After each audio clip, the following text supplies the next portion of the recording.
Police are investigating a bomb threat in a nationalist neighbourhood. Homes are evacuated, roads blocked.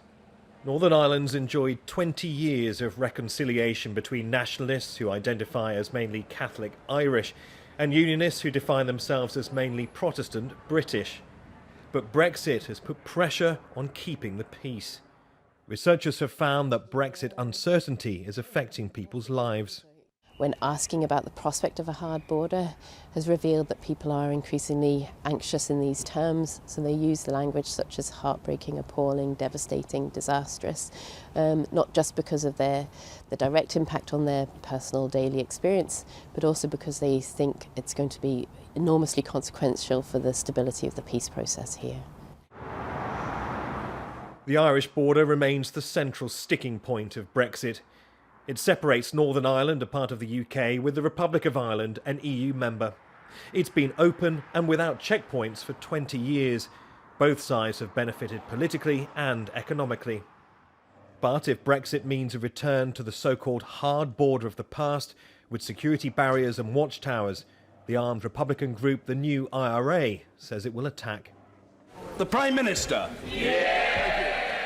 Prime Minister Boris Johnson says he's removed the need for a hard border by keeping Northern Ireland economically aligned with the EU and also the rest of the UK.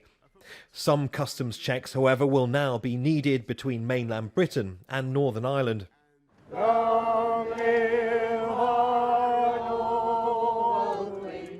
That details enrage unionists. Any difference to the rest of the UK is seen as a threat to their British identity.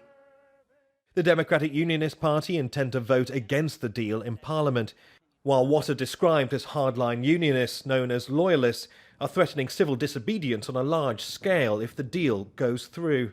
All shades of unionism are opposed to this, even though those that would be described as more moderate shades of unionism are opposed to this. So I don't think any unionist could ever accept this. And what it means is it means an economic united Ireland. It means we are hived off from the rest of the United Kingdom. Not only has Brexit put pressure on peace, it's put pressure on politics.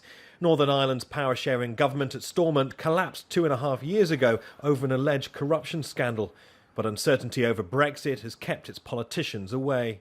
Despite its flaws, the power-sharing government remains hugely symbolic. It was meant to be a chance for people from different walks of life, from different political affiliations to work together, to shape their futures together. But it isn't working as it should be. A reminder of how fragile peace can be. Neave, Al Jazeera, Belfast.